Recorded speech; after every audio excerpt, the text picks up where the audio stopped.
Hello, Stitchers. This is Anne from Lolli and Grace, and I want to welcome you to this holiday Jingle All the Way Stitch Along. Now, if you have joined me before for a Stitch Along, welcome back. I'm so glad you're here. And if you are brand new to one of our Stitch Alongs, I want to say a particularly warm welcome to you. I'm so glad you are here because I think you're really going to enjoy stitching this hoop all together. A stitch along is a really neat sense of community where everybody's working on the same thing at the same time. It's just a really neat endeavor. So, speaking of this hoop, this one is a lot of fun and it has several of my favorite things. Obviously, these gorgeous DMC threads. I love blues and greens together and these beautiful golden yellows. It uses my favorite pink yarn. If you have stitched a stitch along with me before, I have used this I think twice now. I just can't get enough of it. I just love this color and it's shiny and it has this beautiful texture. I love this yarn, obviously, so that'll look familiar to you. If it's your first time with us, I hope you'll love using it too.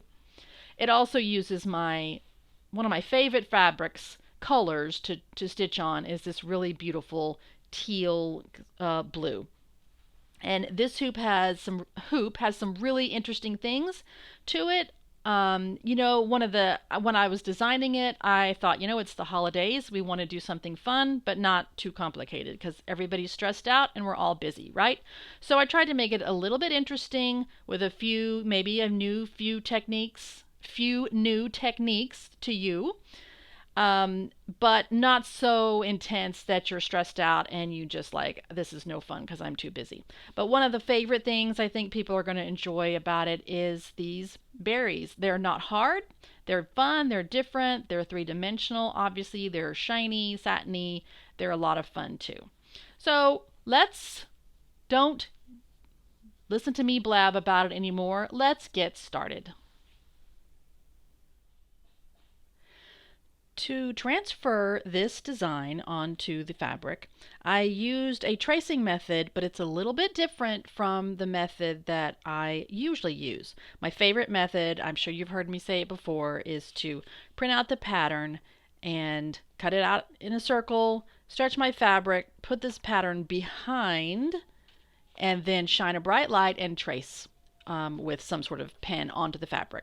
But because I am using this darker linen fabric, I can't use that method for a couple of reasons. It is a dark color, although you can use the other tracing method with dark fabrics sometimes very easily, and it works great. But because this is a linen, it has more of a texture, so that if you try to trace it with by shining a bright light behind it, the weave of the linen is just too strong and it's really hard to see lines, particularly kind of delicate lines like we have here on the bell. Now, if you've bought the kit or the pre-printed fabric, you don't have to worry about any of this. You get to just jump right into the stitching. But if you do need to transfer it onto your fabric, especially if you're using this particular fabric, there is a way to get a very accurate tracing that uses white graphite paper. I tend to call it carbon paper, which is not really correct because it's not carbon, but it is. Yes, it is a carbon paper. I don't know. It's called graphite. I use those two terms interchangeably. I'm really not sure. It says graphite paper on the package. So, hey, if I call it graphite, I'm right? So anyway, white graphite paper, a regular ballpoint pen, and then a white gel pen. Now I have an entire video that shows you exactly how to do this method, and I'm talking about it on I mentioned this exact fabric. So I will link that video for you if you want to go watch that. It's a whole separate video. And but like I said, if you do not need to do that method, then you can just start stitching. And so we'll come back in just a minute and get to, as I always say, the fun part, the stitching.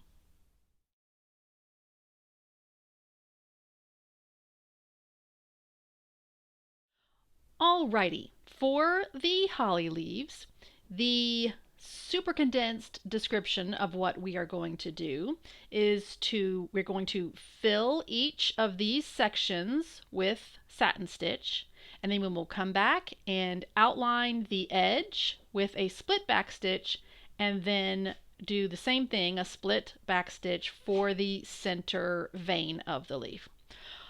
All right, that's the really simple way of describing it. If you are just very comfortable with satin stitch and you know how to do it, then you go for it. You don't even have to listen to me go on and on about this. But if you never know, even if you have done a lot of satin stitch, you never know what you might pick up. And I love to prattle on about this stuff, so you never know. It might be worth a listen. But either way, let me talk about satin stitch filling for these sections. I'm going to say here that I have a very lengthy, very detailed separate tutorial that is all about how to satin stitch, how to do parallel satin stitching. And if you've never done it, that video is well worth your time, I think, because I talk about all kinds of things that will help to get your satin stitch to look really nice. I'll go over, I'll kind of touch briefly on some of the same things that I talk in that video. I won't, completely reinvent the wheel here again, but like I said, if you've never done satin stitch or you do it but want to make yours better, that video is really worth watching. And I think that there are people who love satin stitch, like me, and then there are people that really do not love it. And, everybody's entitled to, you don't have to love every stitch, and that's fine. I think a lot of the reason sometimes that people do not love satin stitch is because it does not turn out the way they want it to. And so sometimes I think if you can learn some techniques to make it look smooth and shiny and make it easier for you, then you can learn to love it. So hopefully maybe if that's you, if you're not a satin stitch lover, then maybe I can convince you to be one. In general, there are two styles of basic satin stitching. And the first style is what I call parallel, and that's what we are going to be doing here. Here's a leaf that's already finished, and notice how every stitch is in the same direction, laying right next to each other. The other style or type is what I call satin stitching on a curve or in an arc, and a flower petal is a very obvious example of this. So I know there's two colors here, but so take into consideration the fact that this goes in an arc. So the stitches start at this angle, and as you work around, they go around in an arc. And there's a little bit different way to handle that when you're putting stitches side by side, where one edge is wide, and then the inside, the other edge that you're stitching to is narrow. But that's not what we are doing here. We are doing a very simple, basic parallel satin stitching. Back now to this leaf that we're going to stitch. And I mentioned before that I think very often people don't like satin stitching is because they can't get it to behave, can't get it to look nice on the fabric. And one of the first things you can do, and one of the easiest things you can do to make that happen, make all those satin stitches behave, is to strip your thread when you separate it. Once again, I have a whole separate video on that. It's a very easy technique.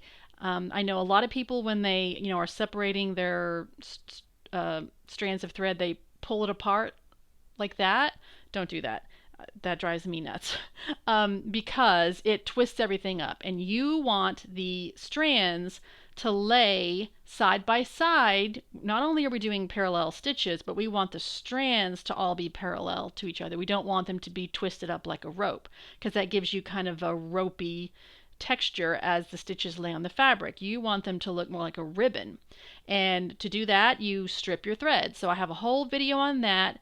Again, the super quick version of that is to, I don't have a skein of thread here, but you, hold on one second, and I will.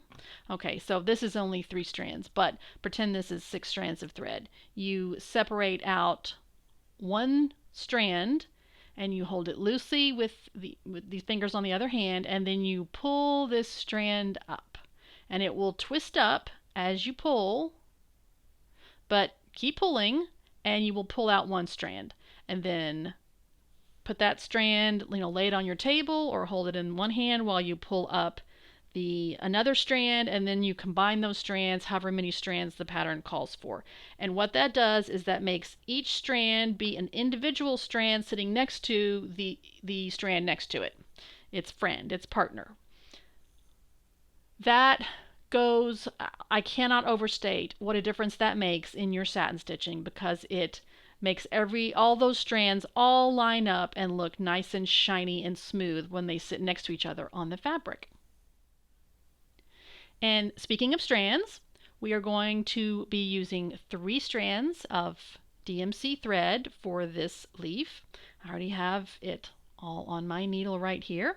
And I'm going to start here and work left to right. Now, you don't have to work left to right.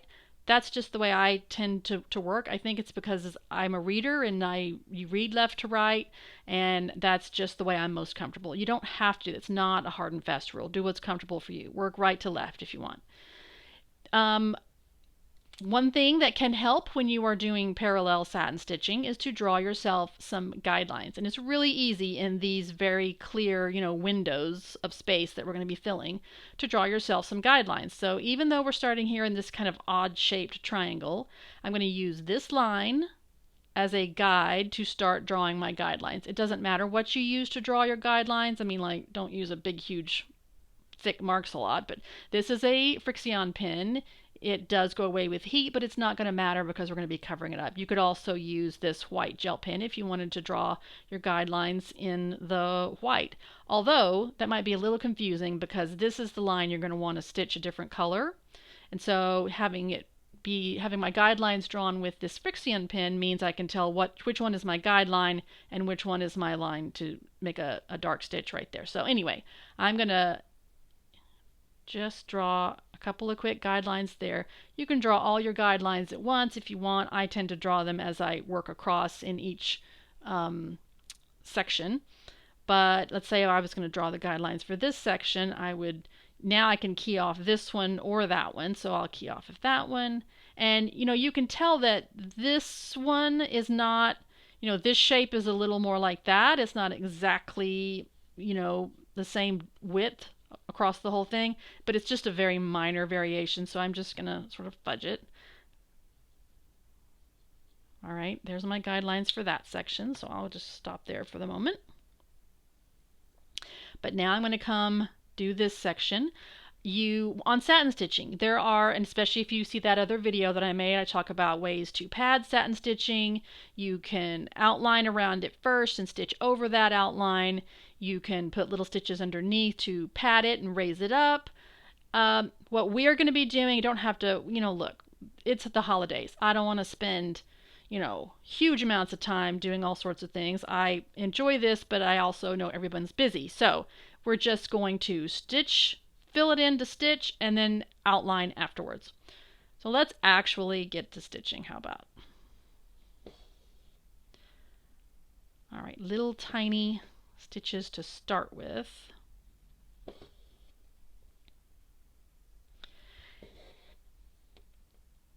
I know they seem really tiny here at this end, but it gets a little easier. Now, since I have used this white gel pen to outline, I want to make sure that my stitches on this edge, kind of cover that up. But remember, I'm also going to come back after we do all this satin stitching and put an outline over it. So it's not like I have to be just like panicky careful about A, covering this white line, or B, making this where all my stitches come up, make it super perfect. Sometimes I will do a satin stitch where that's all it's going to be. It's just going to be the satin stitching, so I take a lot of time to be really careful to make sure where I come up and go down is every stitch that I do is right in line. It's not a jagged, uneven line. But since we're going to be covering it up here and we're going to be covering it up here, you don't have to be just overly cautious. So you can relax a little bit in that sense. All right, now that one. Now sometimes you have to take a little time with satin stitch, and sometimes the strands, even though you did strip your threads, do kind of get a little twisted. Sometimes I will take my fingernail and just kind of, straighten them back up like that. A little hard to see in this tiny section. You can see that better in some of the larger sections.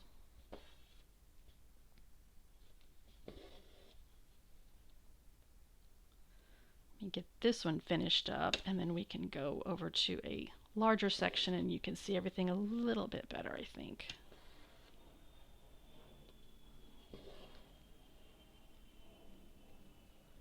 All right, now I am coming to this line. All right, so those are okay, but they're a little bit, not super smooth. So all I'm going to do is take my fingernail. I'm kind of pushing up on the back with this finger, and then I'm going to take my fingernail and just kind of, it sounds weird, but kind of groom those threads so that they just sort of all kind of mix together. They kind of all get pressed together like that. Instead of being like that, they all are flattened out together. All right, so now I have come up to this line that is going to be different colors. So now I'm going to flip this over, tie this color off, and come back and we'll keep going. The next section is this bright colored green. But before I do that, I want to stitch this one line of dark green that separates each of the sections, sort of visually separates them. And so same thing, 3 strands of DMC, and I'm just going to make one stitch from this point up to here. Now I've done some of these leaves where I filled in every section and then came back and did the dark green lines in between. You can completely do that. That's fine. It was a little bit hard sometimes to, leave exactly one stitch width between this color and this color. So that's kind of why I switched over to doing it this way. Since I've already drawn my guidelines here, I'm going to go ahead and start up with the next color right next to that dark green line that I did. And another little trick that I will talk to you about is for satin stitch is that very often the very first stitch when you start back up with a new color or a new thread is that even though you've stripped your threads and everything's great, the first stitch in particular can be a little twisted. And hopefully you can see how that's not, they're not all laying side by side, the 3 strands. So a trick, and sometimes I do this not even on just the first stitch. I do it while I'm stitching, but it's very common to need to do it on the first stitch, and I will use my needle as what's called a laying tool. There's a tool you can buy, but I just use my needle. And so what I'm doing on the back is I'm pulling on that thread where it went down. I'm pulling on it like that, but at the same time I'm going to run this needle so it's up here and I'm pulling on the back as I go like that. And that helps to just get those 3 strands to all sit next to each other. Can you see that? How now there are those 3 strands are all very flat. Like I said, more like a ribbon. And I just find myself doing that a lot, like I said, on the first stitch, because those strands have not had time to, as you keep stitching, as you stitch more and more and do more and more stitches, the strands really kind of get flatter and flatter. At first, they tend to be a little more twisted. Hey, future me here, and there is another little trick that I do to sometimes get that first stitch to behave a little bit better if it's kind of twisted up. Other than just also using the needle as a laying tool, this one is not too bad, but let's just say I just did this stitch and it's all kind of twisty and the tension's uneven. I will reach around on the underside and I will grab the little knot and I will see if I can find it. Okay, so now I am pulling that thread. Can you see it moving? All right, I'm just pulling it back. So I'm just pulling back and forth, here's the knot, here's the thread that's gone down in the front. I'm just pulling it back and forth like that. And that kind of gets those threads to all, as you pull it back and forth, they all get in line. And so now you've got 3 strands that are all, again, sit like a little ribbon. So that's a quick, easy trick if you don't want to use the needle as a laying tool to get that first stitch to lay down nice and smooth. So another thing I want to talk to you about is where to come up with your needle and where to go down. So this is how I satin stitch, and this is what I recommend, where you come up at one point, go down here, take your thread across the back, come up here, down, up, down, up, down. There's another method, and sometimes I think it's called the thread saver method or whatever, where you come up here, and you go down here. Give that one a little bit of a... Okay, and then you come up right next to where you came down. See where my needle's coming up? And true, that saves a ton of thread because you are not running that thread all the way, the same length on the back as you are on the front. You're just hopping over like one little itsy bitsy space. But I don't like that method for several reasons. I mean, if you're comfortable and you want to do it, again, hey, that's cool. It's not that big of a deal. I just don't prefer doing it because 2 reasons. I find that the threads do not want to lay as smooth. When you go up and down and around, up, down, and around in a motion that's like this, those threads stay more lined up and they lay down flat. When you come up and then jump over a tiny and then go this way and come over and go that way, like that, the threads they're kind of like, I don't know, they don't like to sit as smoothly on the fabric when you do that. The other thing is I just find it stressful because I like these stitches to sit not on top of each other but right next to each other. So when I've gone down right here, I have to come up just the teeniest, like one little, thread on your fabric, in the weave of your fabric, one thread over. And so that takes forever to me to get it in exactly the right place up here, right next to where you just went down. And sometimes you miss and you come back up right where you went down, and then now you have to go. Anyway, I just find that to be super stressful. And I just generally don't like the way it looks. So unless, yep, you're going to use a lot more thread this way. But unless you're using a thread that is just so expensive, like, silk thread can be very expensive. And so maybe you don't want to leave twice as much thread or, the same amount of thread on the back as you do on the front. Maybe. But I just find the enjoyment of stitching like this is much better than trying to penny pinch those couple of pennies to save those strands of thread on the back. And so see now, even though I'm going along here, I'm getting like, they're just not, even though I'm pulling from the back, they're kind of, one strand is sitting a little higher on the fabric. From the back, I'm going to pinch those threads and pull on them and kind of run my fingers down them, and that gets all of those strands to have the same tension on them.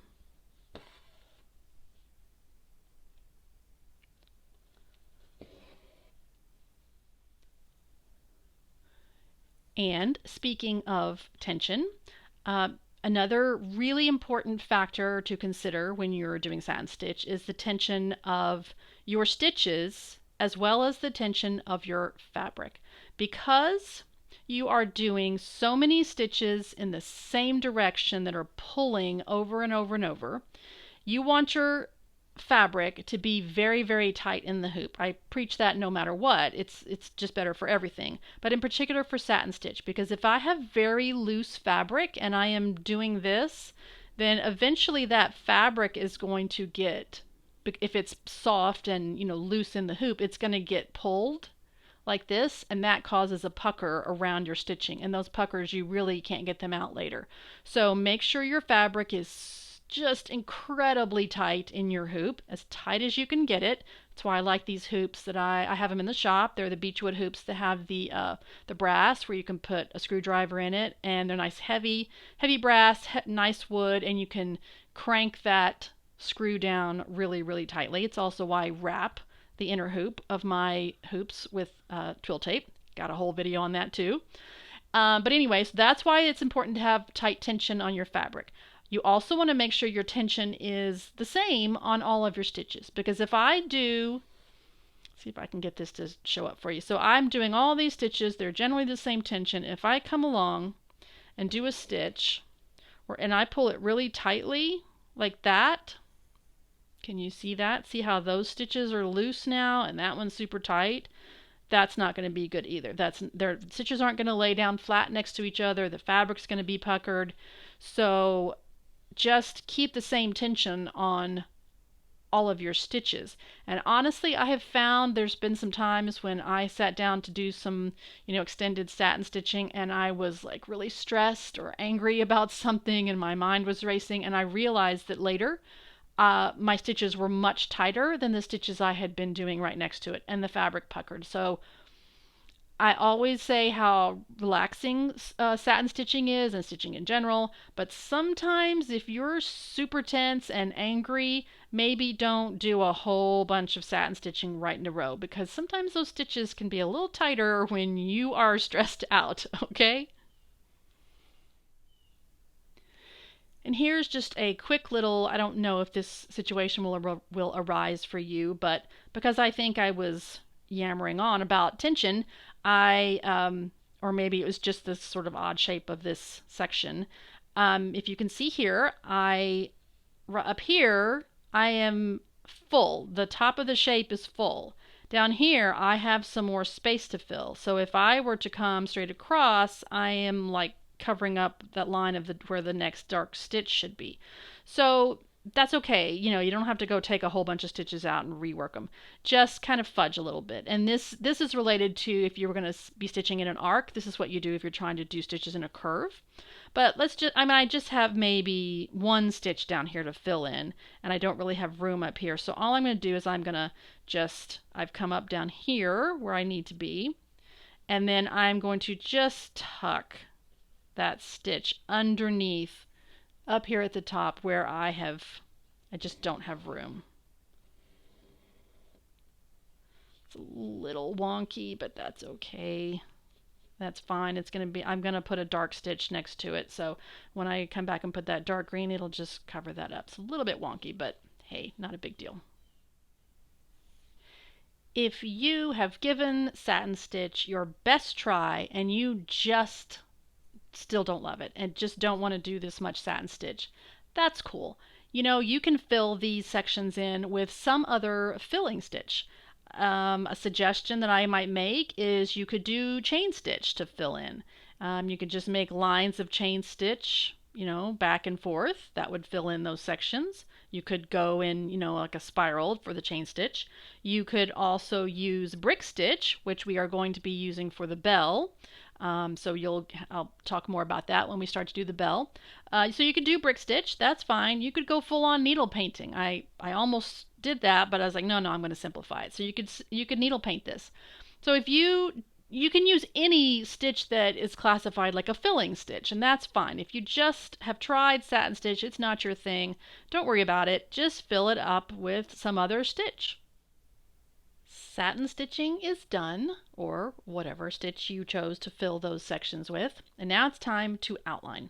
And you may be wondering, well, why didn't you outline first and satin stitch second, or fill second? You can definitely do that. It's really, how it looks is not going to look any different if you do one before the other or switch it. It's just easier to come up with all of these stitches when you're not trying to avoid coming up and splitting this outline stitch. It's when you can just come up in fabric and go down, and then now we can cover that edge with this split back stitch. It's just easier to stitch. It's just less hassle, is the only reason that I chose to do it in that order. But speaking of splitting stitches, the stitch we are going to use for the outline is the split back stitch. I love this stitch. I use it all the time. It makes a nice, you could just do a regular back stitch, but a back stitch tends to have kind of it looks like almost like a dashed line, leaves like a little, even though there's not space in between each stitch, there's like a little mark there, a little point or something. And so this looks like a little tiny um, chain stitch is what it ends up looking like. And you could do a teeny tiny chain stitch, but that's really more tedious. So this is quick. You could also do a split stitch. So let me show you what the split back stitch is. A back stitch is you come up here and you go down here and then you move ahead and then you go back and you move ahead and you go back. That's why it's called back stitch. It's a simple back stitch. Split back stitch is the same thing. So I've just finished this stitch. I'm going to come up here ahead of my previous stitch and go back that direction and go down and split the stitch that I just did. And there's a split back stitch. Do it again. Get that hair out of there. Jump ahead a little bit and go back and split the stitch that I just made. And a split stitch is where you do just a back stitch and you go down, you make a back stitch, and then instead of coming up ahead and going down into the stitch, for your next stitch you come up, like so. In other words, for the next stitch for this one, I would come up inside the stitch that I just made. I know that stitch is teeny tiny. It's probably a little bit hard to see. Let me see. I don't think I can zoom in anymore. So you can do that. Speaking of thread saving, when I was talking about the satin stitch to save thread, a split back stitch uses more thread than just a regular split stitch. So if you are really trying to conserve thread or you're running low on a thread and you just don't want to use more thread, I mean, you might not think it uses that much more, but over the course of many, many stitches, you do use quite a bit more thread. So that's just something to keep in mind. The reason that I more often use the split back stitch versus the split stitch is that I find it a little easier to find my place to come up in the fabric when I'm not trying to, I'm just coming up in fabric. I'm not trying to find that exact spot and fish around a long time to find sometimes you have to really work to find the exact spot to split the previous stitch, especially when the stitches are really tiny. So it's just a little quicker, easier to find the right spot to come up when I'm doing the split back stitch. But if you like the split stitch, do that one. Speaking of tiny stitches, my rule is always if you're working on curves, you want your stitches to be a little bit smaller. And since these are kind of a tight curve, I'm going to make sure that these stitches are not too long. If I had put, let me see, I'm going to end up with 1, 2, 3, 4, 5, 6, 7, maybe 8 or 9 stitches inside this one curve. If I had put 3 long stitches, it would be kind of jagged and it wouldn't be a nice smooth curved line. So as always, if the smaller the curve, the shorter the stitch. When you are doing the vein down the center of the leaf, that's a very gradual curve, so the stitches can be a little bit longer. If you want them to match the length of the stitches you put on the outside, that's fine too. But if they can be longer along here, and it'll be fine. These little leafy sprigs, I don't know what they are, pine needles or something, but I'm going to just refer to them as leafy sprigs or sprigs, are really simple. Obviously, you could very easily just do like like either a split back stitch or something for the center thing, a center vein, stem, and then just do straight stitches for all these little side ones. But why don't we do something a little bit more fun? Let's do a fly stitch. It's perfect because it's exactly what this looks like. These little V-shaped or Y-shaped designs. So first thing to do, using 3 strands again, And the first thing we need to do is just do a regular straight stitch. And this is technically called like fly stitch done vertically, because we're going to start here and we're going to stack them up, you know, in a line like this. Start at the top and go down. So first thing to do is to put a single straight stitch right down to that first V. Now for the fly stitch, we're going to come up on the left side and go down on the right side. Let me show you. We're going to come up here. I mean, you could go right to left too. It doesn't matter. You could start on the right and go to the left, but come up on the left, pull your thread through, go down on the right at the end, the tip of that little whatever. And now I'm going to hold this loop open and I'm going to come up right in the center of that V shape. And I'm going to pull that through till it's tight. And now I'm going to come down and make the stem for that little Y. I'm going to come all the way down again until I come to the next little intersection where that V is. And that is my first fly stitch. Do that again. Come up on one side, either left or right, go down on the right, come up inside the loop, the loop, the thread, pull it tight, and then go down where that stem is. Now I see kind of a problem here. I wasn't super careful about where I designed that this little leaves or needles or whatever you want to call them. I'm going to sort of fudge it right here like that. And I think what I'm going to have to do is sneak one in right here. It's a little bit weird. How am I going to do that? All right, I figured out what I'm going to do. I was not really careful when I traced this. I think all the other sprigs are symmetrical. They have a stem over, a little needle over here and a needle over here. Right in here, I didn't quite match that up right. So I'm going to fudge it. I'm going to just do a single straight stitch here to make that one.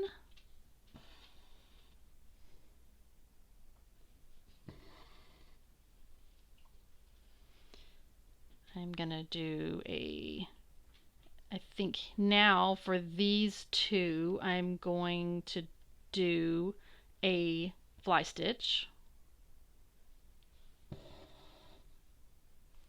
So I'm still doing the fly stitch even though they're not traced exactly symmetrically. All right. Oh, I forgot to make that little stem. So I'm going to come down and make this stem. Go back up here. I have to make that stem just on its own since I didn't have an actual fly stitch to put there. Come on, find the right spot. Ooh, that took a minute. All right, now I think I'm going to have to do the same thing with this one on the left. Just do a single straight stitch.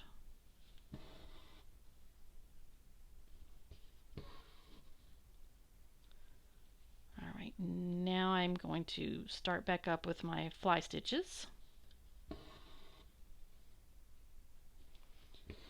Go from side to side, come up inside the loop. Go down, make the little stem. I'd have to jump back up here and make this little portion of the stem again, just like I did a minute ago. And now I will do one more fly stitch. This one is lined up correctly.